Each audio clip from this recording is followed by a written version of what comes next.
Hello,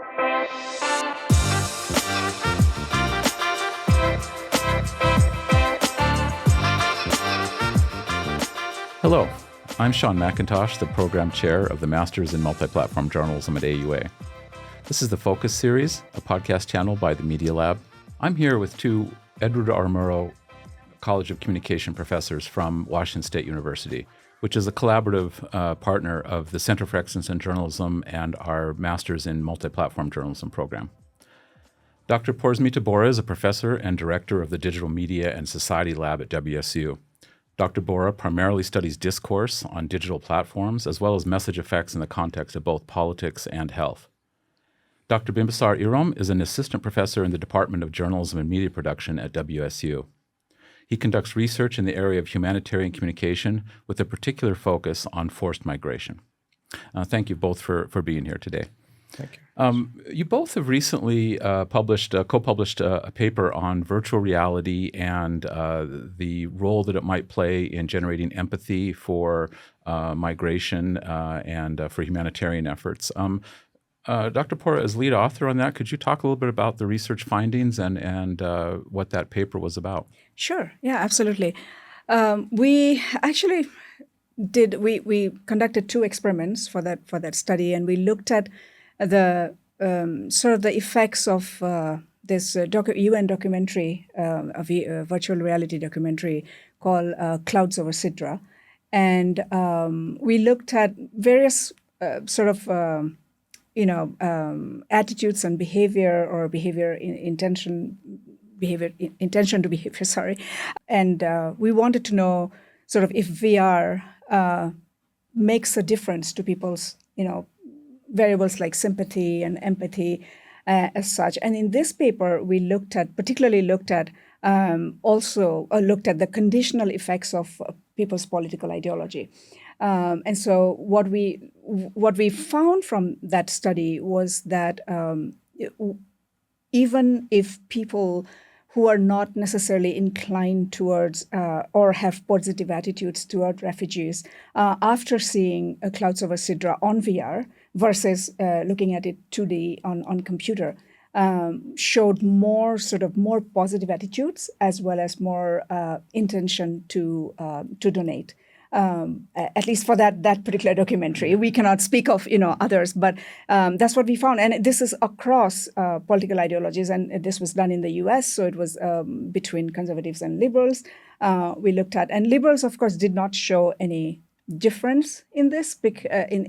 What's understanding is that they already usually have more positive attitudes, and conservatives are little more conservative about this topic. And so and that's what we find, that across political ideologies we found differences, and people were more positive and more inclined to donate. Oh, okay. Yeah. Right. How much of that do you think is an artifact of the kind of the oh wow factor because it was VR and a new technology, a relatively new technology, as opposed to maybe something inherent in the virtual reality environment itself? There could be some. We cannot speak of all. Cannot separate so much because the people. We separated the participants between a group who did not see any VR and the ones who saw VR. And so, but we tend to think that specifically because we've seen so much research from before where VR has been shown to cause empathy or to increase empathy and sympathy, which we saw in our study as well. So this idea of seeing something and being part of that experience where Clouds Over Sidra is told from a little girl's point of view and what she does in the camp.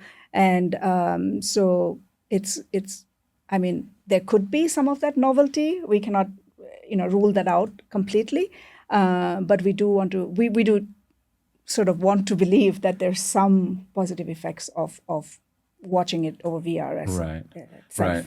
Yeah. The skeptic in me also kind of wonders how much correlation there is between intent to donate and actual donating. Did your research look at that at all? Not our research, because that's a that's $1 million project.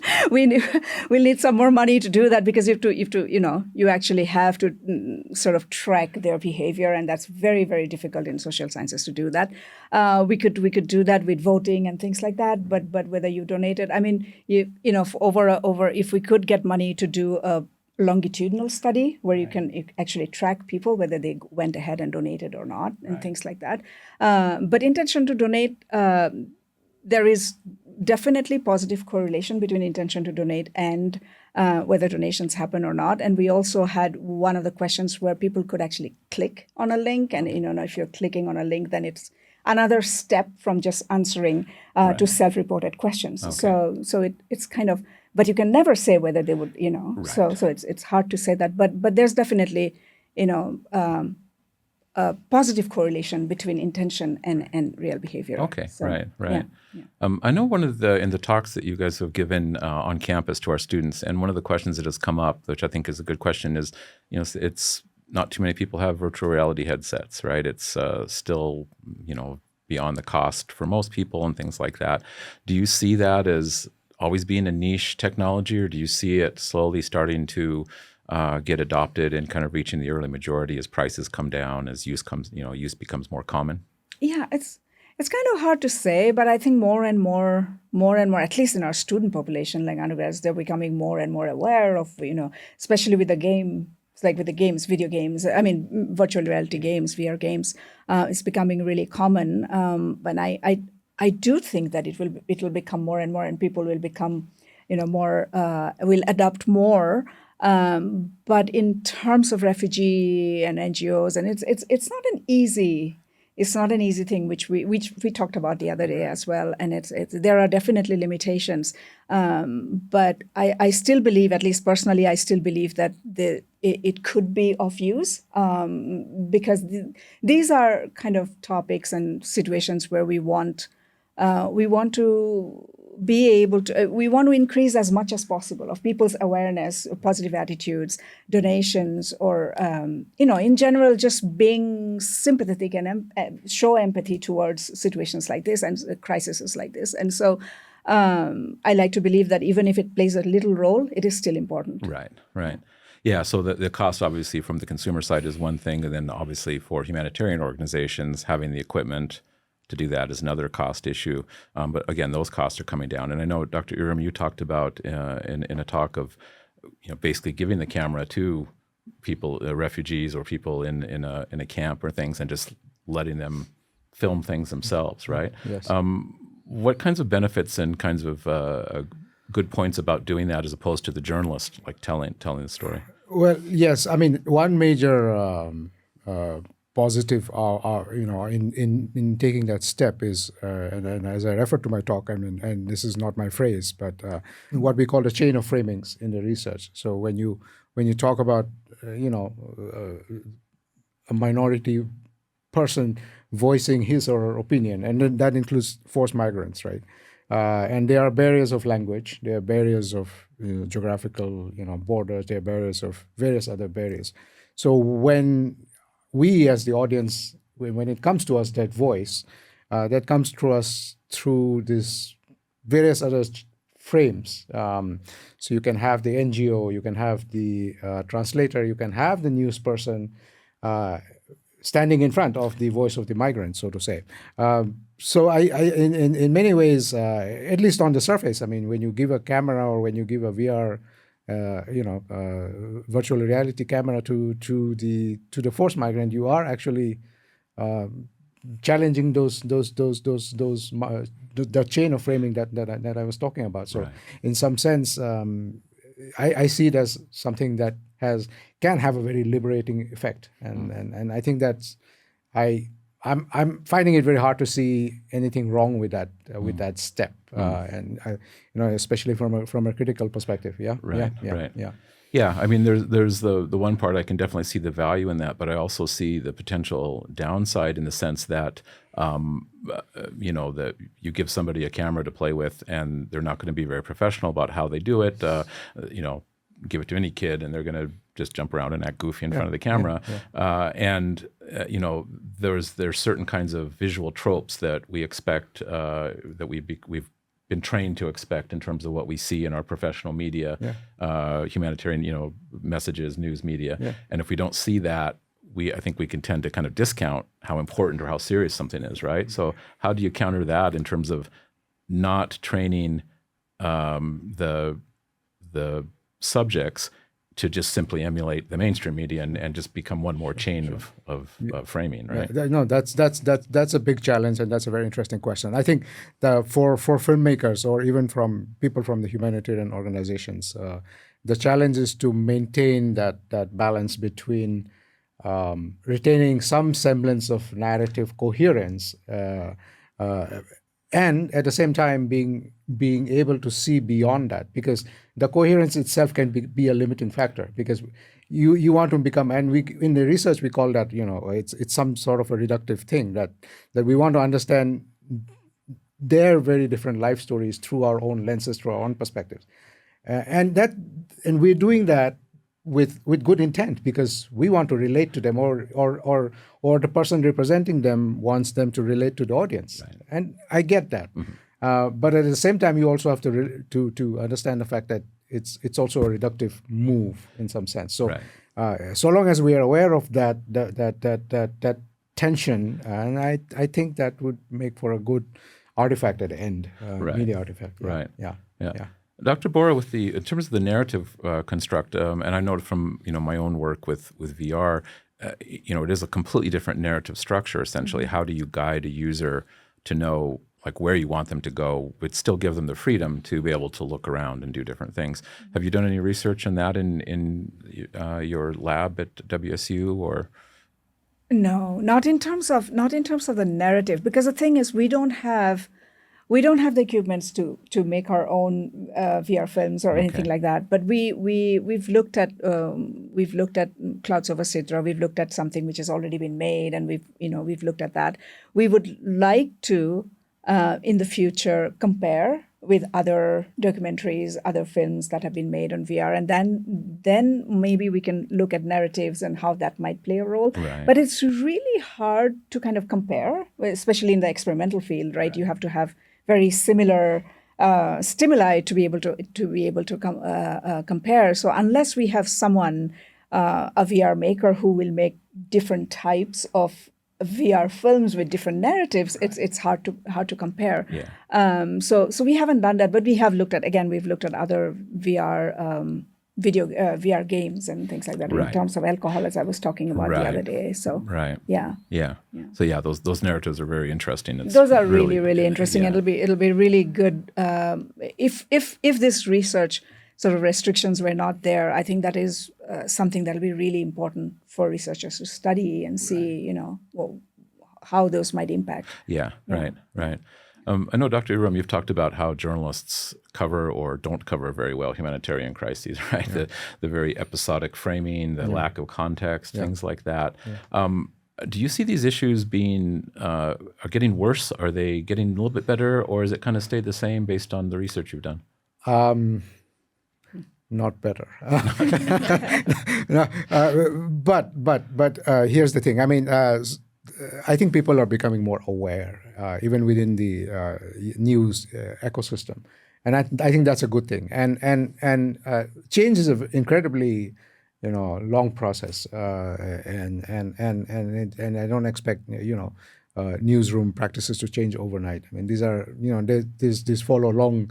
Centuries-long embedded ways of thinking, of looking at doing things, and approaching subjects. And I'm not saying that there's anything wrong with everything's wrong with those approaches, but to be able to realize the limitations of those approaches, even as we rely on them, I think, and that's extremely important, and that's where journalism schools come in, right? That's where AUA, that's where the collaboration with WSU, and that's extremely important, because even within the Western framework of looking at these things, there are severe limitations, and the only way to learn and the only way to improve would be to interact with others, Right. and that's extremely important. So these sorts of exchanges are to me, I mean, they're immeasurably beneficial. Right. And do you see the role that, again, giving the camera to the subjects essentially as part of that kind of change in the storytelling and things? Absolutely, it's absolutely, and I mean, and the way to see it is it's not undercutting the filmmaker or the journalist's authority. Right. In some sense, I think it's an extremely courageous thing to do, to say that, well, here's my way of looking at things, and I've been trained to do this for, say, 50 years or 100 years, whatever, or however long I've been in the industry. Right. Let's try something different. Let's try something. It might not be the best artifact, the most, cinematographically correct or most aesthetically pleasing, object at the end of the day, but. Right. But here's my way of looking at it. Here's yours. Maybe we can fuse something. Right.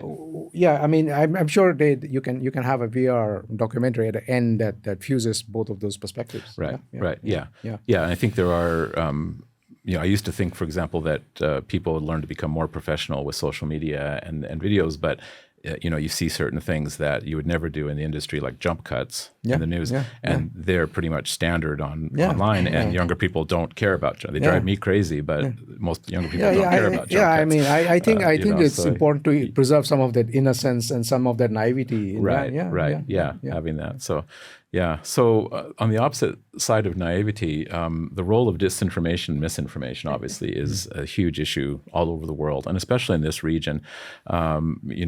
We've had our own humanitarian crisis here with the Artsakh war and over 100,000 Armenian refugees, being forced into Armenia from Artsakh region, and misinformation, has played a huge role there. Where while this was happening, while they were being forced to migrate, all kinds of rumors, 30,000 people are going to be put into a prison camp, all kinds of things that are obviously very, life and death situations.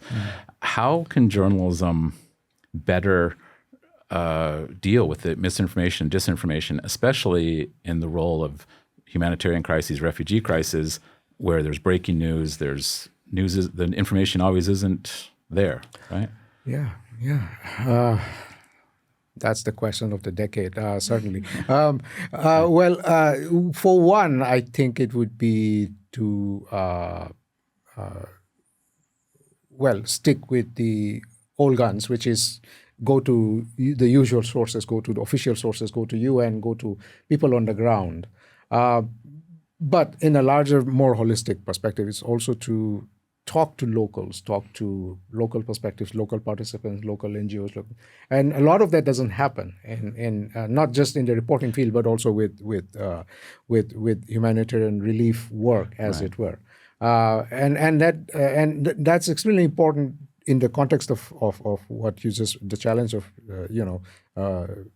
countering disinformation and misinformation, because misinformation and disinformation thrives in an environment which lacks context, right? That's the petri dish in which it thrives. But if you're engaging with locals, if you're engaging with histories, if you're engaging with things, you're already building a structure. You're already building a framework, that a history, so to say. And what I was talking about, the emergency imaginary, right? So we want to counter that. So it's a long-term project. It's not going to happen, in 3 years or in 4 years. Right. So it's something that you condition people to. Okay, I see this story, but you condition the audience to. Okay, why did this happen? Or I mean, so when you look for larger context, I think that's a really big challenge for disinformation to spread. So long you have the context, I think it dies by itself. That's my understanding. Okay, yeah. right. Yeah. And I know, Dr. Borah, you've done research on some of the psychological aspects of how disinformation, misinformation reinforces prejudices, reinforces the emotions and things like that. Can you speak a little bit about that and that role? Because I think that's a fascinating area as well. Yeah, for sure. Why people believe. One of the things that most commonly talked about why we believe in misinformation, or why we all could be vulnerable to misinformation, is motivated reasoning. So any form of information that we get, a lot of times we already have a frame in mind. We already have something that we believe in, that we whether it's political or otherwise. And so, and then when we see something which is congruent to what we already believe, it's very, very easy from there for us to say, well, that's true. I know that is true. I mean, or it could be because there's the person who's giving me that information is someone I trust. Right. Whether it could be a political leader, it could be news agencies, whoever it could be. If you trust that person, and if the information that comes from that person, even if it is not true, you could fall for it. I mean, there are so many reasons of other reasons, such as, you repeatedly see something which is false, you believe in it more. Over time, we tend to forget our facts, and we tend to sort of replace that with false information. And it's a cycle where it's very, very difficult to come out of it. It's really depressing when you get to know how the psychological reasons behind, Right. why we fall for it. And because over time, it's just human nature for us to not remember everything. Right. And then if we repeatedly see something which is not correct, we tend to believe. And again, if that is also congruent with us, we tend to believe. And Right. so there are these variables that all come together. Right. And then it takes over our lives, and that happens particularly if you are in groups where everybody believes in that, whatever that might be, Right. that particular misinformation or disinformation, and then coming out of that is really, really complicated. Right. Yeah. Right. Okay. And what role does media literacy play in maybe mitigating that? Is there much hope for that, or is it kind of hitting head against the wall? Yeah. Well, media literacy is definitely one of the tools that we should use more than we do already. From very young age, that's one of the bigger things. Whether it's digital literacy, media literacy, any of these, we need to be aware of. How information that comes to us is not always true, and that we have to question anything that we read. We have to question anything that, not just in social media, right? It could also be some friends who are telling us information. I know that social media is definitely one of the bigger problems, and it's very easy for it to spread. But it's not necessarily that that's the only culprit. I mean, misinformation can spread just by word of mouth and over over text or over whatever. Yeah. And so being aware of that, I think, is one of the first steps for us to be able to somehow mitigate some of it, and going into getting our information from different sources, and just the usual that we critical thinking and reflective judgment, and so many of these reflective judgment is one of the really big ones, which we have seen again and again in our research, that a person who reflects after they see the information tends to be critical of information that they're seeing, I see. which makes them less inclined towards sharing information which is not true, and so on and so forth. I mean, it's just right. Yeah. So, and the reflective judgment, does that help mitigate some of the the cynicism that could come about from, because as educators, we tell about, be critical, question, and kind of the easy way there is just to not trust anything you get, which is not ever what I understand we ever tell people. But that's the easy way, yeah, right? That's a very good point. I mean, we'd always want to be skeptical, not cynical. Exactly. But it's a very hard sort of differentiation, Right. especially for young people, I often see, because, sometimes I remember interviewing during COVID, when COVID was sort of like in the midst of COVID, we are all struggling with it.